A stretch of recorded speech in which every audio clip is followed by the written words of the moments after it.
कहते हैं जानबूझ साची तजर करे झूठ तने, ताकि संगत है प्रभु स्वप्न में भी ना दे। इसे नीच की वो गुरु बना बैठे, ऐसे प्रत्यक्ष प्रमाण दिखा दिए, ऐसा भगवान है, ये उसका विधान है, इस भक्ति से भगवान प्राप्ति होगी। ये वेदों में प्रमाण, ये गीता जी में प्रमाण, ये उन महापुरुषों की वाणी में प्रमाण जिन्होंने भगवान पाया है, ये मंत्र है। और इस मंत्र का अधिकारी इस पृथ्वी पर इस दास के अतिरिक्त कोई नहीं है। इसको अभिमान समझो चाहे तत्व ज्ञान समझो, ये आपकी अपनी सोच है।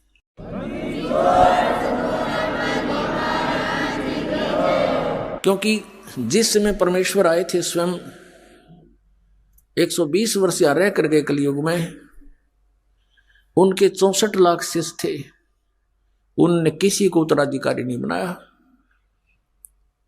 कि अन्य को भी कह दो तू नाम दे दिया करे। इस नाम का देना कोई बालकों का खेल नहीं।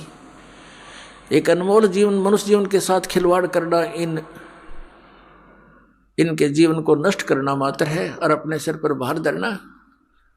तो परमात्मा स्वयं इनाम देते थे। उनको मालूम था कि नाम देने का अधिकारी यहाँ कोई नहीं हो सकता, वो इतने वजन को सहन नहीं कर सकते, इस सफर में वो सफल नहीं हो सकते। तो उस समय परमात्मा ने स्वयं ही 64 लाख शिष्यों को स्वयं ही उपदेश दिया था। और आज इस दास को,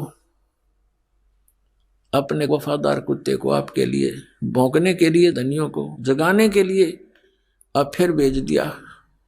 ये दास लगातार सन 1994 से भौंक रहा है, और अज्ञानता के कारण सभी ये समझते हैं कि निंदा करता है रामपाल, ये तो संतों की आलोचना करता है। पुण्यात्माओं, जरा ध्यान से सुनो इस दास के वचनों को, और जो प्रमाण दिए जाते हैं उन्हें गहराई से सोचो। आपने फिर आलोचना की परिभाषा ही नहीं पता, आलोचना कहते किसे। जैसे किसी व्यक्ति ने नकली नोट छाप दिए 500 के, जनता को ठग रहा था, सरकार को पता चला, ओरिजिनल और डुप्लीकेट दोनों नोट साथ साथ रख के मीडिया में, समाचार पत्रों में प्रिंट करके भेजे, टीवी पर दिखाए कि भाई ये नकली है, ये असली है। अब कोई कहे कि सरकार तो किसी के नोटों की आलोचना कर रही है, तो कौन कह सकता, या तो उस ग्रुप का होगा, या कति महामूर्ख व्यक्ति, और या फिर अभिमानी व्यक्ति, या नशा कर रखा होगा किसी ने। सरकार आलोचना नहीं, एक महापरोपकार कर रही थी। ना जाने कितने बोले आत्मा ठगे जाते, मुश्किल से 2 रुपये दिहाड़ी करके सामने घर आता है, और उसमें 500 रुपये का नकली, तो मर गया बेचारा, टक्कर मार कर होता परिवार। तो पुण्यात्माओं, ऐसे ये दास आपके साथ कर रहा है। इन सब नकली संतों के इतिहास दिखा दिए, नकली महर्षियों के इनके विधान दिखा दिए, इनके द्वारा लिखी पुस्तकें आपके रूबरू कर दिए। किसी विद्वान थे, इनको कख भी पता नहीं, और करोड़ों व्यक्तियों को बर्बाद किए बैठे हैं। अब इनको अब भी लज्जा नहीं आती, क्योंकि इनको पता है कि हमने इतना ज्ञान फैला दिया है कि हमारे जीवन में तो शायद ये नहीं समझ सकेंगे रामपाल की भाषा को। लेकिन पुण्यात्माओं, परमात्मा के बच्चे हैं सभी, वो संत भी भगवान के बच्चे हैं, वो भी उनके लिए बुरे नहीं है। लेकिन परमात्मा तो उस जड़ को पकड़ता है कि ये सभी काल ने भ्रमित कर दिए, और अब भी इस दास के भौंकने से ये जाग गए। क्योंकि आप धनी आत्मा हो जो भगवान के लिए तड़प रहे हो, जा रहे हो, घूम रहे हो, और आपको जगाने के लिए दास भेज दिया अपना कुत्ता, और अब भी आप नहीं जागोगे तो फिर आपने घनी भांग पी रखी है काल की। फिर सुबह उठोगे तो आपका बहुत नुकसान हुआ मिलेगा। उठोगे कब? जब आपकी मृत्यु हो जाएगी। फिर आपके चारों तरफ यम के दूत खड़े होंगे, और आप देख रहे होगे मेरा बेटा कहाँ, मेरी बेटी कहाँ, मेरा कार कहाँ, मेरी कोठी कहाँ। कहते हैं सपना सा जा टूट उठ के मूंड पकड़ रोए, तेरा ये स्वप्न सा टूटेगा।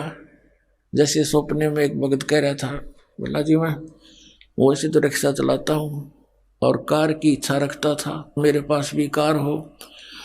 एक दिन सर्दियों के दिन थे, गहरी नींद आ गई और मैंने सपने में जैसे मैं कार ले खरीद ली और बैठ के कार में और स्पीड तो चला रहा हूँ। आगे मैंने ब्रेक लाना चाहा, ब्रेक लगे नहीं तो गाड़ी टकरा गई, एकदम आँख खुली तो पैर देखा, रजाई पार कर गया, टूटी ही छोड़ थी रजाई, उसका माँ का पार कर गया पैर मेरा, वो ब्रेक लग गया था, वह रजाई भी पाट गई।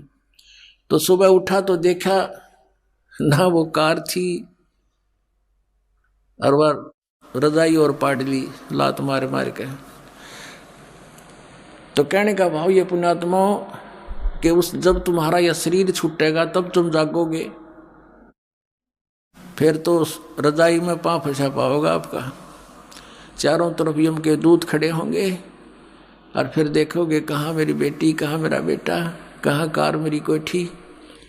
और फिर देखो कितनी दुर्गति करता है आपकी। पहले तो तपस्या पर डाले जाओगे, एक स्थान ऐसा होता है वहां से अचानक यमदूतों के हाथों से भी वो जीव निकल जाता है, तपस्या पर डाला जाता है, वहां भून कर बुरा हाल करता है इसका, उससे गंध निकालता है सूक्ष्म शरीर से, फिर वापस भेज देता है। तब तक वो यम के दूत वही इंतजार करते हैं और वो सोचते हैं कि भगवान के पास गया है, वहां से वापस आएगा, और फिर वो पकड़ कर ले जाते हैं धर्मराज के पास। धर्मराज जैसा भी उसका विधान अनुसार बना देता है कि जा तू प्रेत बन। अब वो प्रेत बनाकर भेज दिया जाता है। पहले ये 13वीं क्यों मनाया करते थे और 17वीं क्यों मनाते थे कि 13 दिन तक इस जीव का ये नहीं पता यूं कहाँ रहता है, उनको पता ही नहीं था। अब 13वें दिन आवे सारे कोल्लू में गए, पीड़ पड़ के तपस्या पर बन के धर्मराज के दरबार में लाइन लग जाती है, इसका नंबर आता तब इसको आगे योनि प्राप्त होती है। तो 13वें दिन फिर यो नीचे पटक दिया जाता है, फिर ये आता अपने घर, जहाँ आशा ताबासा हुई कहते कि गधा बनेगा, किसी का पशु बन जाएगा उसी परिवार में, या कुत्ता बनकर उसी गली में सैर सपट्टे कर रहा होगा, या प्रेत बनकर फिर वहीं आता है घर पे। और ये घर पे आकर के क्या कहता, बेटा देख मैं आ गया हूं, बेटी मैं आ गया हूं। वो सूक्ष्म शरीर है, उसको बोलने के लिए स्पीकर चाहिए एक स्थूल शरीर का, वो उसका खत्म हो गया। अब वह धक्के खा रहा है, वहीं भटक रहा है, कोई उसकी सुन नहीं रहा। तो वो सोचता है देख कैसा परिवार है, मेरी एक बात नहीं मान रहा है। फिर काफी दिन के बाद उसको दूसरे भूत मिल रहे के भगत तो भूत बन गया ही, अब को नहीं अपना ब्योते हैं। तो ये ऐसे भी दुखी करता है, हर तरह से परेशान किया जाता है। तो जो प्रसंग चल रहा है उसी पर आते। अब कहने का भाव यह है पुण्यात्माओं कि इस परमात्मा की सतभक्ति करने से आपने ना भूत बनना, ना 13वीं की जरूरत, ना 17वीं की आवश्यकता, ना फिर पिंड भरवाने। इन पिंड भरवाने के सारा लगे क्या फायदा मिलता है, नथिंग। परमात्मा कहते हैं भूत जुनी जहां छूट है पिंड दान करंत, गरीब दास जिंदा कहे नहीं मिले भगवंत। पिंड दान कर दिया, भूत की जुनी छूट गई, हर गधा बन गया, होगी मुक्ति तेरेगी। अरे इस साधना से, इस भक्ति से सारा ही झंझट मिटे। जय सतगुरु की संगत करते सकल कर्म कट जाई, अमरपुरी पर आसन होते जहां धूप ना छाई। अब प्रसंग चल रहा है कि पीछे लग गया जाऊं था मैं लोक वेद के साथ, रस्ते में सतगुरु मिले दीपक दे दिया हाथ। अब जैसे परमात्मा की आत्माएं परमात्मा के लिए भटक रही है, ढूंढ रही है, खोज रही है, तो परमेश्वर कहते मैं रोवत हूं सृष्टि को, ये सृष्टि रोवे मोहे। गरीबदास इस योग को समझ न सकता कोई। तो आदरणीय गरीबदास साहिब जी गांव छुड़ाने जिला झज्जर वाले, हरियाणा वाले, इनको परमात्मा मिले, आदरणीय नानक साहिब जी को मिले थे, आदरणीय गीसा साहिब जी को मिले थे, आदरणीय दादू साहिब जी को मिले थे। जैसा भगवान मिलता है अपनी अच्छी आत्माओं को, उसका विधान है, वेदों में वर्णित है। उस अनुसार वो परमात्मा गरीबदास साहिब जी को मिले थे, सचखंड सतलोक लेकर गए थे, फिर वापस छोड़ा था। परमात्मा से परिचित होकर के आदरणीय गरीबदास साहिब जी ने परमेश्वर की महिमा फिर अपने शब्दों में उनसे सुने ज्ञान को कैसे वर्णित किया था। उन्होंने क्या बताया कि ये प्यारी आत्माएं परमात्मा के लिए भटक रही हैं। कोई कहीं, कोई किसी मंदिर मस्जिद गुरुद्वारे में या तीर्थों पर जाते हैं, वहां पर मेले भरते हैं, तो परमात्मा कहते हैं मेले ठेले जाइयो, मेले बड़ा मिलापे, पत्थर पानी पूजता कोई साधु संत मिल जाते।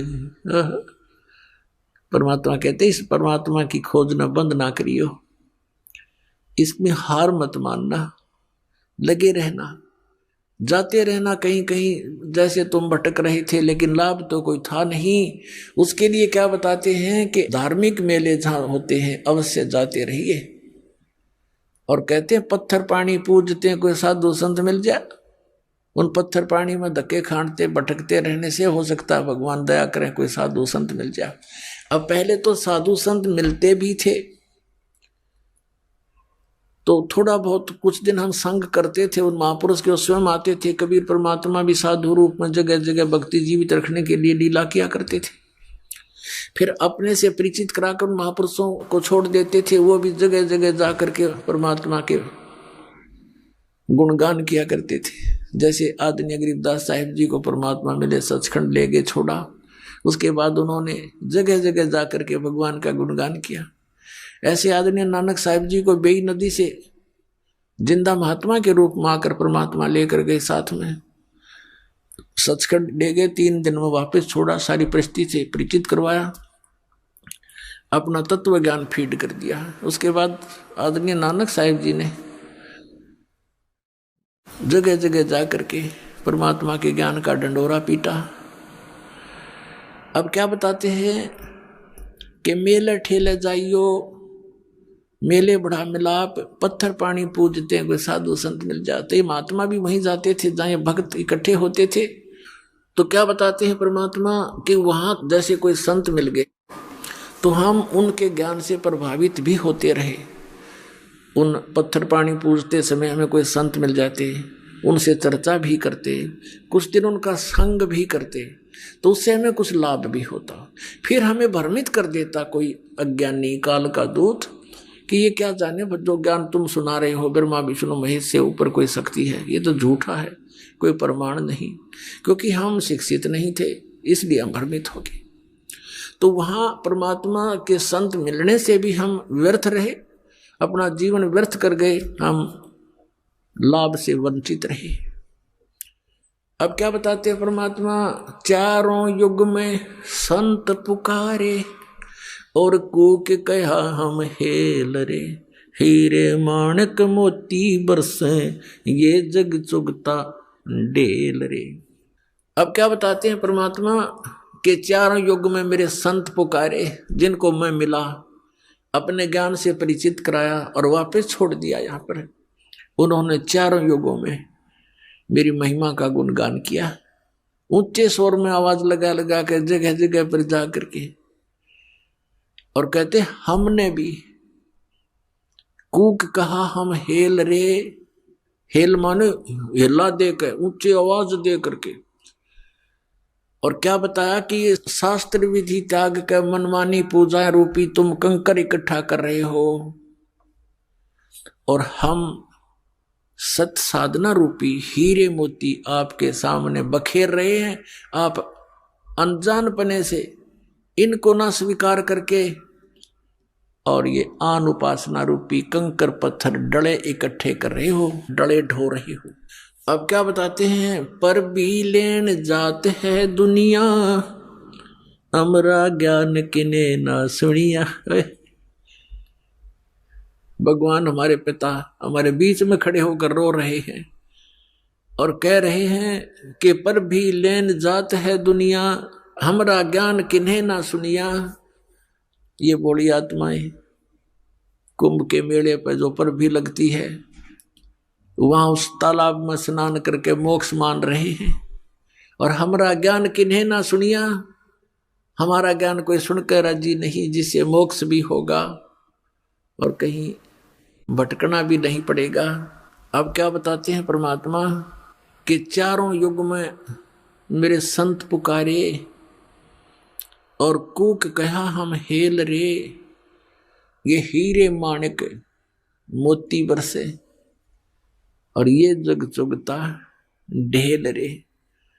कहती अनजानपने में हमारे इस तत्व ज्ञान को स्वीकार ना करके इस आन उपासना रूपी शास्त्र विधि त्याग का मनमाना आचरण करके ये डले ढोरे हैं। श्रीमद् भगवत गीता अध्याय नंबर 16 के श्लोक नंबर 23 और 24 में स्पष्ट किया है कि शास्त्र विधि को त्याग कर मनमाना आचरण करते हैं जो व्यक्ति,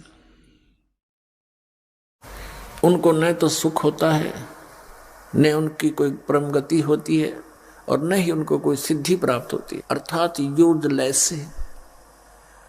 तो भक्ति तीन वस्तुओं को प्राप्त करने के लिए करते हैं, सुख हो, परम गति हो, हमें कुछ सिद्धि प्राप्त हो। सिद्धि के साथ ही हम सतलोक जा सकते हैं। लेकिन हम सिद्धि का दुरुपयोग यहाँ करने लग गए। ये साधु संत जो पहले जो महात्मा प्रसिद्ध हो गए, वो परमात्मा की भक्ति करके अपने टायर में हवा भर लेते थे और फिर अपने टायर से दूसरों में हवा भरने लग जाते। आप भी खाली और उनका काम चलना ना, उसको थोड़ी बहुत हवा आते हैं। तो इस प्रकार वो सिद्धि दिखा दिखा कर उस सिद्धि को यही नाश कर जाते थे, अपनी भक्ति को। अब परमात्मा के इन मंत्रों में जो आपको दिए जाते हैं, इसमें कहते हैं 24 सिद्धि आ जाएंगे आपके अंदर, 24 सिद्धि। लेकिन इनका दुरुपयोग आपने कर लिया, आप यहाँ तो प्रभुता पा जाओगे, पर भगवान आपसे रुष्ट हो जाएगा, आप यहीं रह जाओगे।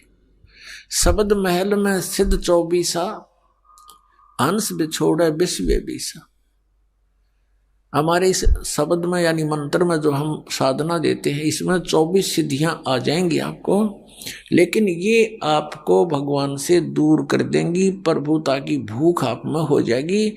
आपके वचन से किसी का थोड़ा बहुत काम ठीक हो जाएगा, कार्य सिद्ध हो जाएगा, आपकी पूजा शुरू हो जाएगी, और दोनों काल के जाल में अपनी ट्यूब से दूसरे में हवा भर के आप कितने सुखी कर सकते हो? नहीं कर सकते। तो इसी प्रकार उसको स्वयं ही विधि बताओ कि आप भी जाइए और वहां पंप लगा है, हवा भरवा लियो। मैं अपने टायर से भर के अपना भी काम बिगाड़ोगे और अगले का भी। आशीर्वाद देते हो, किसी के सिर पे हाथ रखते हो, 1 रुपये की कमाई करी, 12 अन्य खत्म कर दिए, तो खाक रहा है तेरे पास। तो उनको भी कहो भगवान से जुड़ो, ये मंत्र लो, जाप करो, और स्वयं भी अपनी हवा भरवाओ भगवान से। यानी आप भी भक्ति की शक्ति प्राप्त करो। उस शक्ति से, भक्ति की शक्ति से, सिद्धि से हम सतलोक जा सकते हैं। नहीं तो हम कैसे जा सकते हैं? तो उस सिद्धि को, यदि भक्ति को हम यहाँ नाश कर देंगे तो फिर सतलोक नहीं जा सकते। इसलिए इसको सटोर रखना है। और यहाँ खर्चने के लिए आपको अलग से विधि दी जाती है, जो प्रथम मंत्र है। और इन प्रथम मंत्रों में भी कुछ ऐसा मिश्रण किया है, परमात्मा ने दया बख्शी है। ये कंप्लीट कोर्स है मोक्ष प्राप्ति का। तो इसमें से भी आपका भक्ति अंश डिपॉजिट होगा, वो खर्च नहीं होता। जैसे पहले ये 5 नाम दिए जाते थे, जो अब आपको 7 दिए जाते हैं। तो इन 7 नामों के जाप से यदि उपदेश लेकर भी कोई व्यक्ति मृत्यु को प्राप्त हो जाता है, सतनाम उसको प्राप्त नहीं हो पाता है, तो भी उस व्यक्ति को तुरंत मनुष्य जीवन मिलेगा। गारंटीड बात है।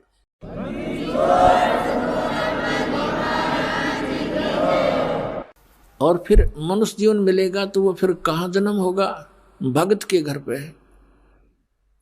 और 10 महीने में माँ की गोदी में यहीं आ लेगा, और फिर स्टार्ट से ही हो जाएगी भक्ति, प्रारंभ पार हो जाएगा। और पहले केवल 5 नाम दिए जाते थे, बीच के 5 नाम, ये निरंकार ओंकार, ये नहीं, ये 3 नाम, ये भी नहीं, अकार मूर्त शब्द स्वरूपी राम सतपुरुष, ये भी नहीं, यूजलेस है, ये बनावटी बातें सारी, कृत्रिम है ये सारे। वो 5 नाम जो आपको दिए जाते हैं, ये 5 नाम थे। फिर काल के दूतों ने कबीर पंथ में भी ये नाश कर दिए, इस भय से कि लोग ये कहेंगे तुम बात करते हो सतपुरुष की और नाम देते हो देवताओं के, मंत्र बताते देवताओं के।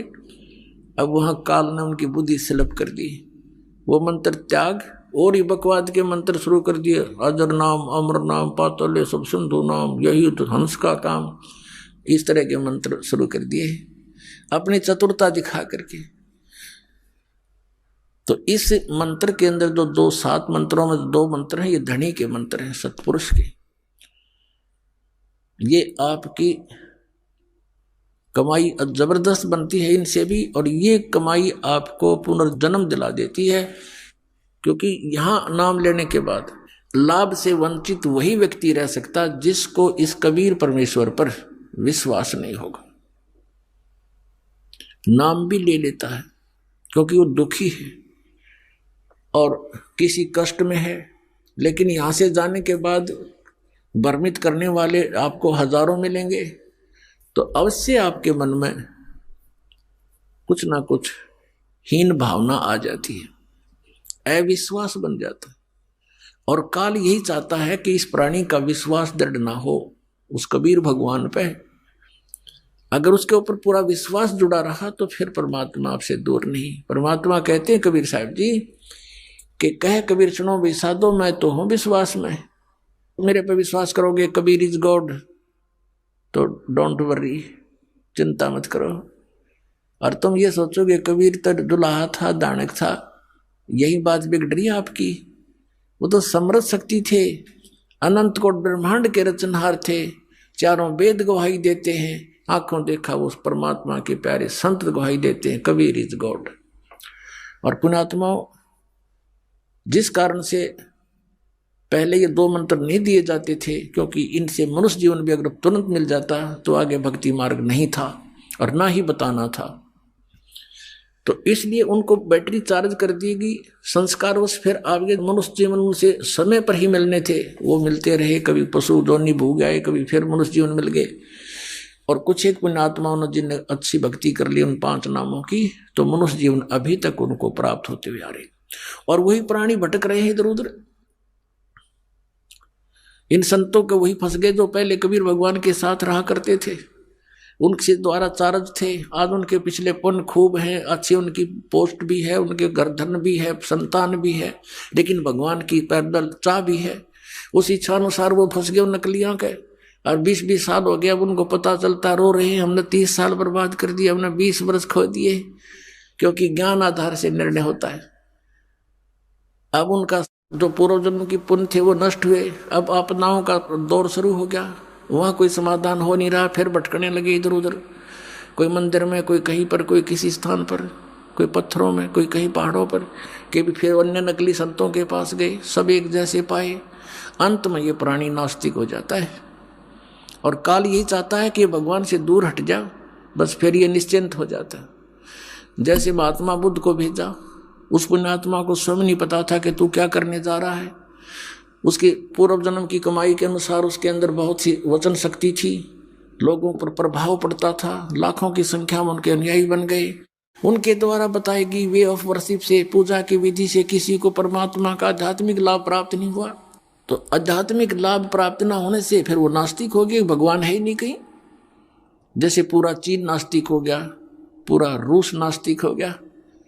तो ऐसे इन काल के भेजे हुए दूतों के कारण ये सारी बात बिगड़ी। और काल यही चाहता है कि सब नास्तिक हो जा, भगवान की इच्छा ही छोड़ दे। अभी यही दशा राधा स्वामी और धन धन सदगुरु सच्चा सौदा सिरसार जगमालवाड़ी, दिल्ली के ठाकुर जी, ये जय गुरुदेव के दनौद वाला जो ताराचंद, ये सब एक कुएं के पानी है। ऐसे ही आसाराम और ये सुधांशु जी, ये सब नकली नाम देते हैं, काल के दूत हैं ये।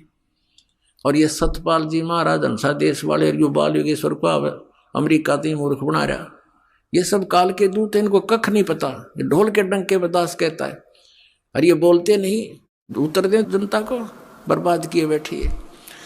तो इनसे सब नास्तिक हो जाएंगे कुछ दिनों में। अगर ये अब ये सत्य भक्ति प्रारंभ नहीं होती तो ये सब नास्तिक हो जाते, और 20, 30, 50 वर्ष के अंदर। कहते भगवान कहीं नहीं है, गुटी लाओ, बकवाद करो, मांस खाओ, चोरी करो, डाके मारो, अपने अन्य तरीके से धनी बनने की कुचेष्टा करने लग जाते। और ये काल भगवान यही चाहता है कि ये किसी प्रकार उस मालिक से दूर हो जा। अब दयालु है परमात्मा, कैसी दया बख्शते हैं। पीछे लग गया जाऊं था मैं लोक वेद के साथ, रस्ते में सतगुरु मिले, दीपक दे दिया हाथ। चारों युग में संत पुकारे, कूक कहा हम हेल रे। हीरे माणिक मोती बरसेंगे, जग चुगता ढेल रे। एक पुन्नी एक पापी आया, एक है सोम दलेल रे। गरीब दास हरि नाम बिना, ये सब ही जम की जेल रे। अपने आत्मा परमात्मा का विधान है कि जैसे कर्म करेगा वैसा ही फल पाएगा। और ये विधान है उस प्राणी के लिए जो सत भक्ति नहीं करता। कबीर परमेश्वर की यानी परम अक्षर ब्रह्म की भक्ति नहीं करता, परम पूज्य कबीर भगवान की पूजा नहीं करता, परम संत से लेकर इन नकली कबीर पंथियों से लेकर नाम भक्ति करना भी व्यर्थ है, क्योंकि इनके पास वो सतनाम और आदि नाम नहीं है, इनके पास कंप्लीट कोर्स नहीं है, सत भक्ति मार्ग नहीं है। इसलिए परमेश्वर ने कहा था धर्मदास तो लाख दुहाई, ये मूल ज्ञान अभी कई बार न जाई। मूल ज्ञान बाहर जो पढ़ी बिचली पीढ़ी हंसनी तरही, इस मूल ज्ञान को जो ये दास अब आपको बता रहा है, इस मूल ज्ञान को तब तक छुपाई जब लग ये द्वादश पंथ ना मिट जाए। अपने आत्माओं जितने भी ये पंथ काल के द्वारा चलाए गए, इस दास के अतिरिक्त ये सभी काल प्रेरित हैं। अपने ही सदग्रंथों को ना समझकर काल के द्वारा भेजे गए इन दूतों के कारण ये भ्रमित हैं। शिव पुराण में एक प्रसंग आता है, एक बार देवताओं का और राक्षसों का युद्ध हो गया। राक्षसों से देवता पराजित होकर के भाग गए, फिर समुद्र के किनारे छुपकर जाकर कहीं दूरी पर फिर भक्ति करने लगे, यानी विष्णु जी की उपासना की। तो वहां क्या हुआ कि काल विष्णु रूप में आकर प्रकट हो गया। ये ऐसी लीला करता है, भ्रमित रखता है, अपना वास्तविक रूप में किसी के सामने नहीं आता। विष्णु जी की पूजा करने लगे, विष्णु रूप धारण करके ये स्वयं आ गया और कहा कि बोलो तुम क्या चाहते हो। उन्होंने अपना दुख बताया कि हम राक्षसों से पराजित हो गए और हम बहुत कष्ट में रहते हैं, हमारा कुछ समाधान करो प्रभु। तो उस काल ने विष्णु रूप में कहा कि वो सत भक्ति करते हैं, वो वेदों अनुसार साधना करते हैं और तुम वेदों अनुसार साधना भी करते हो, लेकिन तुम्हारे अनुयायी गणे हैं, उनको तुम आशीर्वाद दे दे के अपनी बैटरी डिस्चार्ज साथ करते रहते हो और उनके राक्षसों के सीमित हैं, वो इतना वेस्ट नहीं कर पाते हैं। इसलिए सत भक्ति करने से शास्त्रों को अनुसार जो वेदों अनुसार ब्रह्म क्षत्र की जो साधना है उनकी वही शास्त्र अनुकूल है। ओम नाम का जाप और हठ योग करना, ये ब्रह्म तक की साधना है, काल तक की साधना, सरपुरुष की साधना, जन्म मृत्यु का विधान है इसके अंदर। बस इतना ही है, किया कर्म ही प्राप्त होगा, पूर्ण मोक्ष नहीं हो सकता इस मंत्र से। तो उस काल ने क्या कहा कि मैं तुम्हारी मदद करूंगा और मैं एक दूत भेजूंगा उन राक्षसों में, बड़ा विद्वान बना के, और उनकी वेदों अनुसार साधना को छुड़वा दूंगा और फिर तुम युद्ध करना, वो हार जाएंगे। तो ऐसा ही किया उसने, अपनी शक्ति से एक माया मोह नाम का एक व्यक्ति बना दिया, उसका नाम धर दिया माया मोह, और उसको शक्ति दे दी और थोड़ी सी बोलन की शैली बढ़िया दे दी। भक्ति युक्त प्राणी होते हैं जो भेजता है अपने कार्य सिद्धि के लिए। पूर्वजन्म की भक्ति होती है, वर्तमान में उनकी सिद्धि भक्ति होती नहीं, अन्य उससे प्रभावित अवश्य हो जाते हैं। उनकी बोलने की शैली ऐसी होती है जैसे महर्षि दानंद था, युकाल का भेजा दूत था, पिछले पुण्यकर्मी प्राणी था, आगे नकली संत मिले, स्वयं बनकर स्वयं महर्षि और दुनिया में बर्बाद करके चला गया। ऐसे ही ये था, यो माया मोह भेज दिया और वो पहुंचा उन राक्षसों के अंदर। अब उनको लगा शिक्षा देने कि तुम जो भक्ति करते हो इससे क्या लाभ है, ऐसा है वैसा है, पता नहीं कितने प्रवचन करे, धारावाहिक बोलर, छक्के छक्के छुड़ा दे बोलन में। हमने क्या करें, घना बोलने के तो भूसा भी बक जाया करे। तो कहने का भाव यह है कि उन सभी ने उस चतुर व्यक्ति, उस काल के दूत की बातों को मान लिया, अपने वेदोनुसार सत साधना जो करते थे उसको त्याग दिया, और फिर वो डले ढोंड लाग गए जो वो मूर्ख बना गया और नकली। और फिर जब उनको पता चला देवताओं को, तो उन्होंने उनसे युद्ध कर दिया, तो राक्षस हार गए, देवता विजयी हुए। तो आज आपकी वो सतिथि होगी। इस काल ने कहा था, सतयुग में वचन हुए थे परमात्मा से, जो प्रथम बार मालिक आए थे सतयुग में, तो उसने कहा था भगवान 3 युगों में जीव ना ले जाना, चौथा युग कलयुग आओ, जब आप कितने ही प्राणी ले जाइए, ये मुझ पर रहम कर दो। तो ऐसा परमात्मा ने तथास्तु कर दिया था, चल भाई ऐसा मैंने मान लिया। अब इसने यहां आकर कलयुग में किस प्रकार के धर्म बना दिए, कितने हमको बांट डाला और कितने नकली पंथ चला दिए। इस दास के आने से पहले सब ने कति डंडोरा पीट दिया, सबको घेर के बैठ गए। अब काल ने कहा था कि जब तुम अपना हंस भेजोगे, संत भेजोगे, अपना अंश भेजोगे, अपना कोई संदेश वाहक भेजोगे जोगजीत, उससे पहले मैं सभी प्राणियों को भक्तिहीन बना दूंगा, चरित्रहीन बना दूंगा और भिन्न भिन्न विभागों में बांट दूंगा। अन्य देवताओं की पूजा पर इतना दृढ़ कर दूंगा कि तुम्हारी फिर कोई सुनेगा नहीं। जाबेद से कहा जाना और समझा लेना कलयुग में आके। तो परमात्मा ने कहा था ठीक है भाई, और इसने ये भी कहा था काल ने कि भगवान आप जबरदस्ती ना करना, बलपूर्वक ना ले जाना किसी को, आप अपना ज्ञान देना, आपका ज्ञान माने आपके, मेरा ज्ञान माने मेरा, वो मेरे ही जाल में रहे, उनके साथ जबरदस्ती ना करना। परमात्मा ने कहा भाई ठीक है, बगैर ज्ञान के तो ये वहां से आ ही गए थे, फिर बगैर ज्ञान के तो फिर यही धक्के खाएंगे, ये मेरे साथ चल ही नहीं सकते। तो अब ये परमात्मा ज्ञान दे करके आपको ले जाएगा। अब जैसे इस ज्ञान के आधार से हम सतलोक जाएंगे, ये ज्ञान आपको दिया जा रहा है। तो इस ज्ञान की प्राप्ति के लिए आपको परमात्मा ने शिक्षित बनाना पड़ा। अब जो प्रसंग चल रहा है कि अब हम इतने बिगड़ गए, और काल यही चाहता है कि तुम्हारा जब हंस आवेगा ये किसी की सुने नहीं। नकली संतों से, पंथों से ये थक चुके होंगे, और दूध का जला फिर छाछ को भी फूंक मारकर, लस्सी भी फूंक मारता है। तो काल ने सोचा था फिर कोई नहीं सुनेगा उनके हंस की, परमात्मा के संदेश वाहक की, सत मार्गदर्शन करने वाले की। काल ने सोचा था कोई नहीं सुनेगा। उसने कहा था कि बेशक जाओ जोग जीत संसारा, जीव ना माने कहा तुम्हारा, जीव तुम्हारा कहा ना माने और हमारी ओढ़ हो बाज बखाने। काल ने कहा था कि तुम्हारा कोई भी बात नहीं मानेगा और हमारी ओर हो करके, यानी हम काल के ज्ञान पर तुम्हारे साथ वाद विवाद करेंगे, तुम्हारी कोई नहीं सुनेगा। तो परमात्मा ने कहा था कि धर्मदास जी से बता रहे थे कि कहा था प्रभु फिर कैसे बात बनेगी दाता। अब तो आज कलयुग में तो सचमुच इसने हमारे कितने तो धर्म बना दिए और कितने हमारे को अज्ञान से भर दिया। तीर्थ व्रत और इन मस्जिद मंदिरों के पूजनों तक सीमित कर दिया। अब कैसे मानेंगे भगवान आपकी बात को।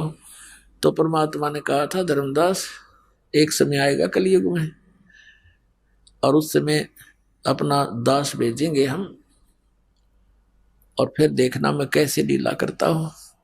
उस समय तक ये सभी नकली दूत अपने ज्ञान बताकर थक चुके होंगे। इनके अनुयायी भी उस अज्ञान को सुन सुन उनके कान पक चुके होंगे, और फिर हम अपने दास को भेजेंगे, वो उनके अज्ञान का मोतियाबिंद का ऑपरेशन करेगा। तो इस ज्ञान से हम समझाएंगे, इस तत्व ज्ञान से उस परमात्मा के बच्चों को समझाएंगे, अपनी शरण में लेंगे भगवान, इसलिए शिक्षा आपको दी थी। तो क्या बताते हैं परमात्मा कि आज कितना बिगड़ गया समाज, और जो पुण्यात्मा इस दास के साथ 10 वर्ष से 12 वर्ष से लगे हुए हैं, आज उनके अंदर कितना परिवर्तन है। वही पुण्यात्मा है, यहाँ देख लो, पुण्यात्माओं आपके लिए हाजिर खड़े रहते हैं, करबद्ध खड़े रहते हैं और दोनों हाथों से दान करते हैं। इनको पता लग गया है कि हमारे जैसे दुखी सभी प्राणी हैं संसार में, कोई सुखी नहीं, और यहाँ आएंगे उसके लिए दान करते हैं, आपके लिए व्यवस्था करते हैं, आपस में प्रेम से रहते हैं, तो ये पूरा माहौल बदल जाएगा। अब ये किसी से ना रिश्वत लेते हैं, ना बीड़ी शराब मांस तंबाकू का प्रयोग करते हैं, ना बच्चों के विवाह में अननेसेसरी कोई भी व्यर्थ ड्रामाबाजी लोग दिखावा नहीं करते हैं। इनको पता लग गया है। तो इसी प्रकार ये धीरे धीरे ज्ञान, जैसे अज्ञान बढ़ा है, ज्ञान भी ऐसी ही वृद्धि होएगी, गारंटीड होएगी। भगवान ने बोल रखा है, कह रखा है। तो परमात्मा ने कहा था कि जब कलयुग बीतेगा 5500 पाचा, कि क्या कहा था परमात्मा ने कि कलयुग के अंदर एक ऐसा समय आएगा जब हम अपना दास भेजेंगे या स्वयं जाएंगे। धर्मदास कह रहा था कि भगवान अब आप स्वयं आए हुए हो और अब भी ये कोई नहीं मान रहा दाता, फिर तो और घोर कलयुग हो जाएगा। अब तो बहुत अच्छी आत्माएं हैं, भगवान से डरने वाले भी हैं। आप बता रहे उस समय तो बहुत नास्तिक होने के कागार पर होंगे, आप कैसे समझा पाओगे मालिक। तो परमात्मा ने कहा था वो विधि मेरे पास है, आने दे वो समय जब 5500 वर्ष कलयुग के बीत जाएंगे, तब पूरी पृथ्वी पर मेरी ही ज्ञान की चर्चा होगी और मेरी शरण में सारे आओगे और मैं ही भगवान होगा और एक ही ज्ञान होगा। सब मेरे बच्चे मुझे पहचानेंगे और सतलोक जाएंगे बेटा, अरबों की संख्या में ले जाऊंगा, तो विश्वास रख। तो उस समय धर्मदास का विश्वास नहीं हो रहा था कि भगवान ये कैसे संभव हो सकेगा। आज आप स्वयं विद्यमान हो, उस समय ऐसा जुल्म होगा कि शराबी कवाबी सब बना देगा, ये काल इसकी तनीति है, उस समय तो और करड़ा हो जाएगा। तो भगवान ने कहा था कि जब तक वो समय नहीं आता तब तक ये मेरा वचन भाई हो नहीं साचा। निराधार दिखाई देंगी मेरी बातें, लेकिन जब वो समय आएगा सबको ठीक कर दूंगा। धर्मदास विश्वास रख। ये शिक्षा इसीलिए दी गई है पुण्यात्माओं कि आप ये अपने परमात्मा को पहचान लो, और पहचान रहे हो, छोड़ छोड़ कर नकलियों को भाग रहे हो। कबीर साहब कहते हैं कि डूबे थे पर उबरे गुरु की लहर चमक, गुरु के ज्ञान चमक, और भेरा देखा जर्जरा उतर चले फड़क। जैसे पहले बेड़ा हुआ करता, बेड़ा क्या होता, नौका तो बाद में चली है, पहले ऐसा दिमाग था लोगों में, क्यों काल ने बुद्धि तो छोड़े नहीं रखी। दरिया पार करने के लिए एक बेड़ा बना करते, लंबा चौड़ा सूखे लकड़ों का या फूस फास सा रख कर ऊंचा सा, जो पानी तक ना पहुंचे, नीचे वैसे बांस बूंस से लगा कर, और उसको वो आधा पानी में डूबा रहता, आधा थोड़ा बहुत ऊपर सूखा। तो कहते हैं उस बेड़े में बैठे जा रहे थे दरिया पार होने के उद्देश्य थे, और साथ में आ गया नया बेड़ा बहुत सुरक्षित। तो उसको कहा किसी ने कि ये तो डूबेगा, तुम डूबोगे, ये सारा कंडम हुआ पड़ा तुम्हारा बेड़ा, ये पार नहीं कर सकेगा तुम्हें, इसमें आ जाओ, देखो ये बिल्कुल ठीक है।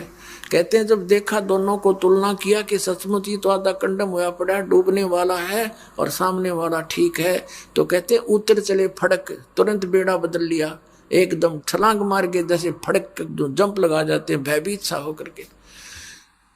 तो परमात्मा ने कहा था कि उस समय इस ज्ञान से और उस अज्ञान की तुलना करके मेरे बच्चे मेरे वाले ज्ञान को ऐसे ग्रहण करेंगे जैसे उतर चले फड़क, न दौड़ के भागे होंगे, कोई ना मरे नकलियों के पास। तो उस समय की इंतजार है धर्मदास मुझे, पूरे विश्व में मेरा ही ज्ञान होगा, मेरा ही गुणगान होगा, और पूरी पृथ्वी पर एक बार फिर से सतयुग जैसा माहौल होगा। अब सतयुग में क्या होता था, सब संतुष्ट होते थे, ना कोई बड़ी बड़ी कोठियां बनाते थे, झोपड़ियां डालकर टाइम पास करते थे, सुंदर फल आहार, अच्छा आहार करते थे, अच्छा विचार रखते थे, सभी भक्ति किया करते थे। जब तक हम भक्ति पर दृढ़ होकर नहीं लगेंगे, हमारे विकार समाप्त नहीं होते। कोई न कोई बकवाद मन में लगी रहती है, कभी कोठी बनाने की, कभी कुछ और लड़की ब्यान की तरह लड़का ब्यान का, यानी विवाह तो करना ही है, लेकिन जो हमने रीतियां बना रखी है वो लड़का जवान होता जाता है, लड़की जवान होती जाती है, पिता और माता के छाती पर बोझ बनता चला जाता है, क्योंकि हमने ये दहेज ले और दे के हमने अपने ऊपर वजन धर लिया। अब ये वजन समाप्त करेंगे। बच्चों का विवाह ऐसे प्यार से करेंगे जैसे सिंपल वे से कति, क्योंकि संस्कार भगवान ने जोड़ रखे हैं। जिस लड़के लड़की का जहां संयोग है वहीं होगा, चाहे सर पटक लो कोई, उसमें कोई परिवर्तन नहीं हो सकता। फिर जब भगवान ने ब्याह कर ही रखा है तो हम तो निमित्त बने थोड़ा सा कि हम अपनी पुत्री का विवाह आपके पुत्र से करना चाहते हैं। खाना खिलाओ थोड़ा सिंपल सा और बच्ची को पढ़ाई कर दो, ड्रामाबाजी फलान दकड़। और जब भगवान ने उसकी किस्मत में लिख दिया और फिर इधर से नाम प्राप्त हो गया तो भगवान नई किस्मत लिखेगा अपनी बेटी की। एक दहेज से कितने दिन सुखी हो सकता है और कितने दिन अपने पुत्री को आप सुखी कर सकते हो, वो लेने वाला कितने दिन उससे अपना निर्वाह कर सकता है। फिर भी अपने हाथों से निर्वाह करेगा और भगवान पर विश्वास करेगा तो जीवन सफर उसका अच्छी तरह पूरा होगा। तो हम पहले से ही मालिक से डर कर चलेंगे। अगर हम किसी का धन लेते हैं तो हमारे ऊपर कर्जा बन गया, दान लेते हैं, दहेज लेते हैं, और फिर यही लेन देन के चक्कर में फिर हम उनके पशु बनकर आएंगे। आज हम दामाद बनकर ले रहे हैं, अगले जन्म में पशु बैल बनकर देंगे, गधे बनकर देंगे उनके। बता क्यों शर्म दर्द करे। तो बिना ज्ञान के कहते जैसे किरका जहर का रंग होरी हो, कहो कौन तिस खावे राम रंग होरी हो।